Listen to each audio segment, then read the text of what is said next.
Hello everyone, this is D's Nights. I just wanted to make a quick review. Today we have the Dark Knight Museum Masterline Joker. This is the Heath Ledger one, 1/3 scale bust. It accompanies the Prime 1 statue. It's basically an alternate portrait, which is really the only reason why I wanted this in the first place, was because I wanted this portrait. Originally, I didn't think the original portrait would look good. After opening it, I actually liked it a lot. However, I did want this portrait. I probably wouldn't do this again in the past because I don't think it was worth it to have the bust. I really have no interest in the bust itself. I'm more interested in the portrait, so I feel like this was overpriced. I feel like for the price of the statue itself, it could have came with both portraits. I feel like that would have been more than fair. But as you can see, they always put the box inside the box with more bubble wrap. So as you could see, when I pulled it out of the box, it was actually upside down. These generic boxes, although they're designed to help, a lot of times they don't even put it in the right way, so it increases the chance of your statue being damaged. In my opinion, I would probably prefer if they just shipped it in this box, although the extra padding might help a little bit. Either way, I've gotten so many damaged statues over the years. It's not a rare statue by any means, an edition size of 3,800.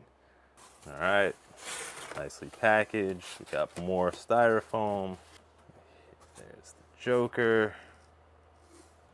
All right, here it comes in a little bag. Here's the box. Quick look at the box with all the artwork. Nothing too crazy, but yes, that's what the bust is gonna look like. Very nice. I like that portrait. Instructions. Pretty cool packaging.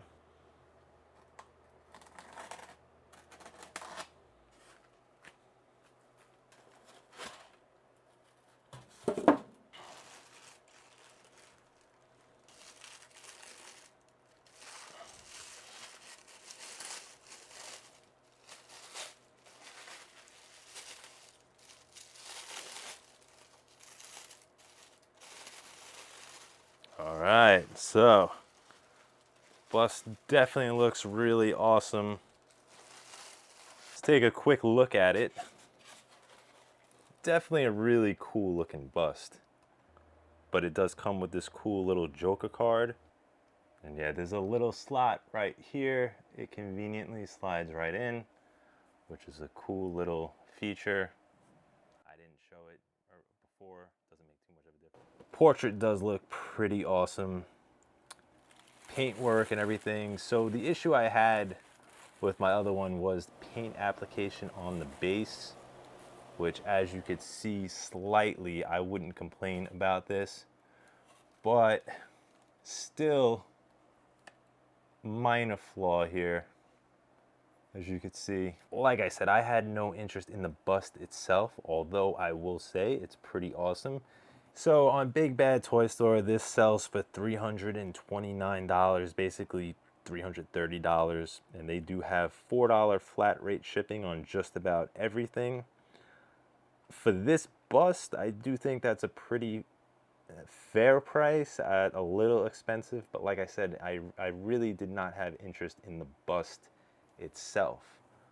I'll put this on the, I really just wanted the portrait, and we'll show what it looks like on the actual statue in a little bit.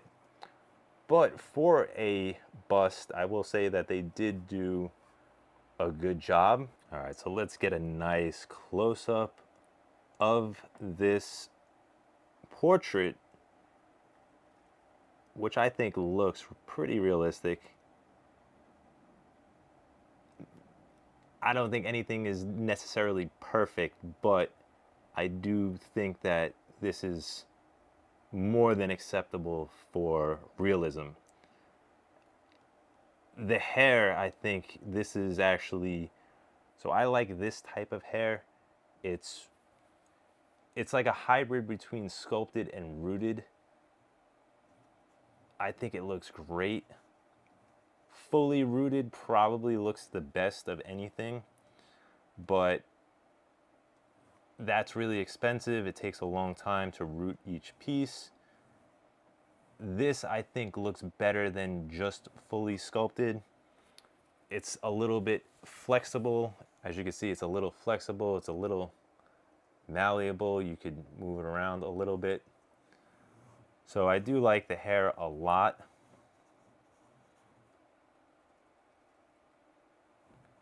You can see from the forehead, each wrinkle is present, his hairline, everything looks really realistic. And then the makeup, the paint application, I really like this expression much better than the one we got with the standard statue. This is the reason I got this portrait, was because I like this expression. So eye makeup really looks great. You can see each individual line underneath each eye, sort of like running a little bit down his face, and even up here you can see how it's sort of like, you know, brushed up a little bit. So that looks really good. I mean, you could even see like tiny little marks on his face, giving it a really precise, realistic look. The lips, the makeup of the mouth, everything looks really awesome. So I have to say that Prime One did do an excellent job with this bust. So the first one that I got, like I said, I returned that one. This was a replacement because of the paint application on the base. You could see here, there's still another minor imperfection. I'm not going to complain about this, but they do make some of the best statues I have ever seen. They have so many grails. Their artwork is amazing, but their company is just not that great overall. Take a nice close-up of the red with the laughing. That looks really awesome. His blazer with the tie, everything fully sculpted. I really do like this red accent. And then this other side is just black and white. Here's the rebar from underneath. Really cool. Rebar in the back. Nameplate looks pretty awesome. I like the way everything looks. All right, so I detached the bust from the base. Word of caution, it's actually harder than it looks to take out. I would follow the directions the way they grip it to take it out, because you do have to use quite a bit of force to detach this portrait. It's worth noting, which I didn't realize until now, that unlike the original portrait, these eyes are not posable.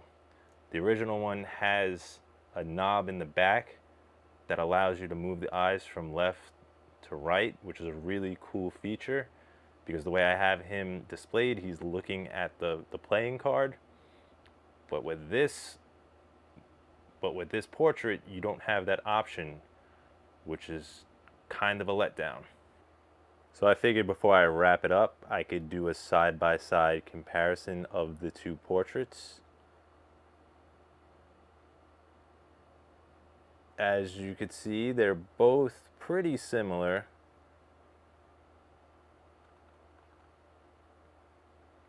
So you could see on the original, the left side here sort of bubbles out more than the left side of the mouth does over here. There's really no bubble on the new portrait, but this one sort of bubbles out. These teeth do look pretty great, even though I don't like the smile. This one is not showing any teeth. The noses look pretty much the same. Lips are a little more cracked on that one. The eyes on this one are posable, which is cool, but as far as paint application goes, they're about the same. I do wish these eyes were posable. And the hair on this one is a little bit more crazy, a little bit more wild. This one's a little more tamed, but overall they look pretty much the same. So here's the original portrait. Not bad, looks pretty cool. I just don't like the smile. But again, here's a knob where if you were to turn that knob, the eyes would change. I'll show you real quick. There you have the eyes looking forward. Hair on this one is... All right, so there you have it. The lighting isn't great right now in this room, so I do apologize for that.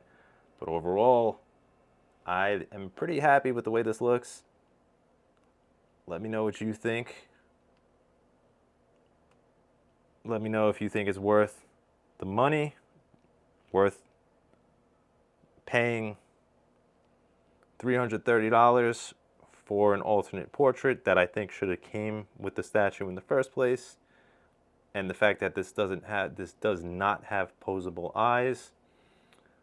But overall, I do think that this is a more accurate depiction of the Joker, at least Heath Ledger's Joker. I think this expression is more accurate to the screen version. Let me know what you think in the comments. Thank you for watching.